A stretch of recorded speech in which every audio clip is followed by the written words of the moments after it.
ओम नमो भगवते वासुदेवाय. सार्थ सुबोध ज्ञानेश्वरी. लेखन व वाचन सौ मनीषा भास्कर अभ्यंकर, महाराष्ट्र, मिरज 416410. अध्याय 18. मोक्ष संन्यास योग. गीतोपदेशाचा समारोप. ओव्या आहे 1323 ते 1332 आणि गीतेचा श्लोक आहे 63. भगवंत गीतोपदेशाचा समारोप करत आहेत. श्लोक 63. इति ते ज्ञानमाख्यातं गुह्याद् गुह्यतरं मया विमृश्यैतदशेषेण यथेच्छसि तथा कुरु. गुढाहून गूढ असे जे ज्ञान मी तुला सांगितले याचा पूर्णपणे विचार करून मग तुझ्या इच्छेस येईल त्याप्रमाणे कर. हे गीता नाम विख्यात, सर्व वाङ्मयाचे मथित, आत्मा जेणे हस्तगत रत्न होईल. हे गीता नावाने प्रसिद्ध असलेले सर्व वाङ्मयाचे सार आहे व ज्याच्या योगाने आत्मरूपी धन स्वाधीन होते म्हणजे अनुभवाला येते. ज्ञान ऐसी या रूढी, वेदांती जया प्रौढी, वानिता कीर्ती चौखडी, पातली जगी. वेदांताने ज्ञान या नावाने ज्या गीताशास्त्राचा मोठेपणा वर्णन केल्यामुळे त्या वेदांताला जगात शुद्ध कीर्ती प्राप्त झाली. बुद्ध्यादिके डोळसे, हे जयाचे का कवड असे, मी सर्व द्रष्टाही दिसे, पाहला जय.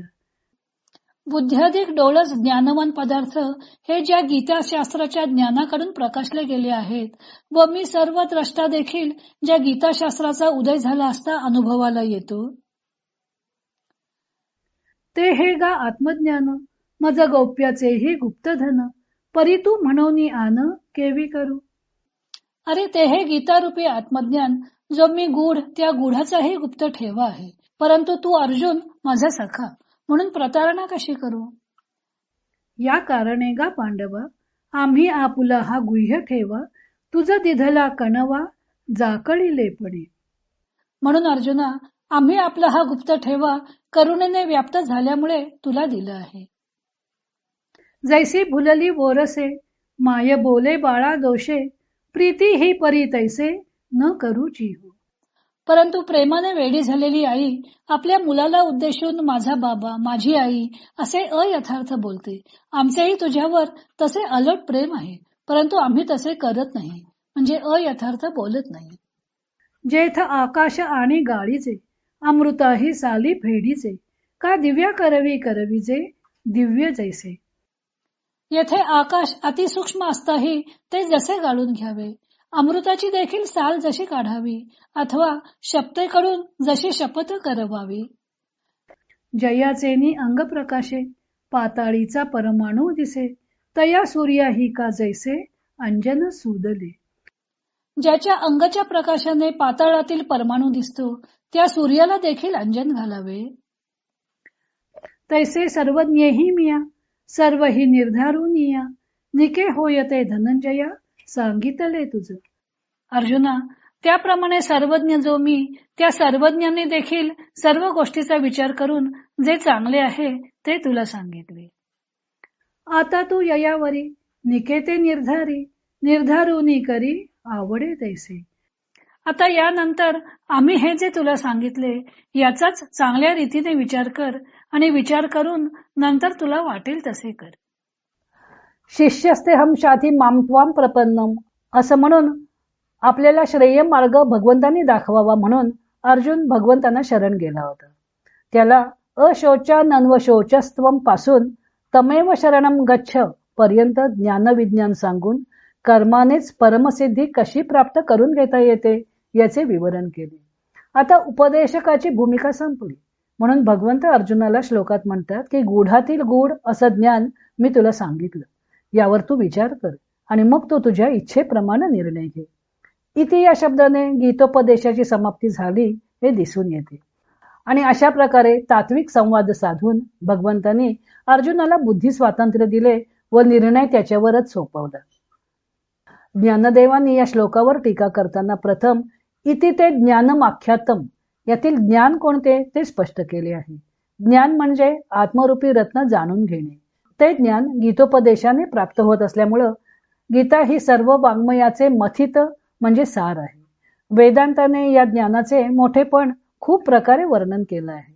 त्यामुळे या ज्ञानाची जगात प्रसिद्धी झाली आहे. हे ज्ञान कसे प्राप्त करता येते? ज्ञानदेव सांगतात की बुद्धी वगैरे जी इंद्रिये आहेत त्यांच्या सहाय्यानेच हे ज्ञान प्राप्त करून घ्यायचं आहे. पण ती इंद्रिये डोळस हवी. योग्याचा विवेक त्यांना कळायला हवा. ज्ञानदेव डोळस अशा बुद्ध्याधिक इंद्रियांना ज्ञानाचे कवडसे म्हणतात. कवडशातून जसा सूर्याचा वेध घेता यावा त्याप्रमाणे बुद्ध्याधिक इंद्रियांच्या कवडशातून ज्ञानाचा वेध घेता येतो. आणि ही बुद्ध्याधिक इंद्रिये गीताशास्त्रामुळे डोळस होतात. त्यांना ज्ञानाची दृष्टी लाभते. त्यामुळे द्रष्टुस्वरूप अशा परमात्म्याचे ज्ञान होते. भगवंत अर्जुनाला म्हणतात की मी मुळात गोपनीय व तो गोप्य असा मी परमात्मा जाणून घेण्यास जे आत्मज्ञान हवे ते त्याहूनही गोपनीय आहे. मग असा हा गुप्त ठेवा भगवंतांनी अर्जुनालाच का दिला? त्याचे उत्तरही भगवंत सांगतात की परी तू म्हणून आन केवी करू. भगवंत म्हणतात की तू म्हणून वेगळा नाहीसच, म्हणून मी तुला हा ठेवा दिला आहे. भक्तोसी मे सखा चेती असे भगवंत अर्जुनाला 4थ्या अध्यायात म्हणाले होते. अर्जुन भगवंतांचा सखा होताच पण भक्तही होता. शिष्यभावाने तो त्यांना शरण गेला होता आणि पुन्हा भगवंत जो काही उपदेश करत होते तो उपदेश तो मन लावून ऐकत होता. त्यामुळे भगवंतांनी तुझा दिधला कणवा हा गुप्त ठेवा अर्जुनाबद्दल अत्यंत करुणा उत्पन्न झाल्यामुळे दिलेला आहे. भगवंताचे अर्जुनावर आईचे बालकावर असावे त्याप्रमाणे प्रेम आहे. पण आई काही वेळा अत्यंतिक प्रेमामुळे त्या बालकाला गोड वाटेल असे बोलते, पण ते बोलणे अयथार्थही असते. भगवंत सांगतात की आपले बोलणे तसे अयथार्थ नाही. ते तुला आवडेल की नाही ही कसोटी आपण ठरवलेली नाही, तर सद्य परिस्थितीत योग्य व हितकर काय आहे याचा विचार करून हा उपदेश केलेला आहे. जणू काही आकाशाचे सूक्ष्म तत्वही गाळून शुद्ध करून घ्यावं किंवा अमृताचा गाभा काढावा तसा हा अर्थ शास्त्रांचा सारभाग काढून त्यांनी अर्जुनाला दिला आहे. जणू काही दिव्यालाच दिव्य करायला लावावं. दिव्य म्हणजे सत्यत्वासाठी घेतलेली कठोर परीक्षा. सीतेने अग्निदिव्य करून आपल्या शुद्धत्वाची सतीत्वाची परीक्षा दिली होती. त्या दिव्यानेच दिव्य करावे इतके शुद्ध ज्ञान भगवंतांनी अर्जुनाला दिलं आहे. सूर्याच्या प्रकाशात पाताळीचा परमाणू सुद्धा दिसतो. त्या सूर्याच्याच नेत्रात अंजन घालावे तसा हा उपदेश आहे. डोळ्यात अंजन घातले की गुप्त ठेवा दिसतो. सूर्य आपल्या किरणांनी सर्व काही पाहू शकतो. त्याने जर का डोळ्यात अंजन घातले तर सूक्ष्म वस्तू सुद्धा तो पाहू शकेल. त्याप्रमाणे या उपदेशाने सूक्ष्म असे परमात्म तत्व दृष्टीपथात येईल. हे सर्व ज्ञान भगवंताने अर्जुनाला त्याचा एकनिष्ठ भाव पाहून करुणेपोटी प्रेमापोटी दिलेले आहे. आता निर्णय अर्जुनाचा आहे. त्यातील योग्य काय ते ठरवून ते आचरणात आणण्याचा निर्णय अर्जुनाने घ्यायचा आहे. तेवढे बुद्धी स्वातंत्र्य त्यांनी त्याला दिलेलं आहे. यातून ज्ञानदेवाने उपदेशकाची सामान्यपणे भूमिका कशी असावी तेही स्पष्ट केलं आहे. उपदेशकाने शक्यतो आपली मते दुसऱ्यावर लादू नयेत. चांगल्या वाईट गोष्टी कोणत्या, त्यांचा परिणाम काय होईल ते सांगावं व निर्णय प्रक्रिया त्याची त्याला स्वतंत्रपणे करण्यास मोकळीक द्यावी. आता पुढील श्लोकात भगवंत पुन्हा सर्व गुह्यतमं भूय शृणु मे परमं वचः असं म्हणून अर्जुनाला पुन्हा ज्ञान सांगण्यास प्रवृत्त झालेले आहेत. तो भाग आपण उद्या पाहू.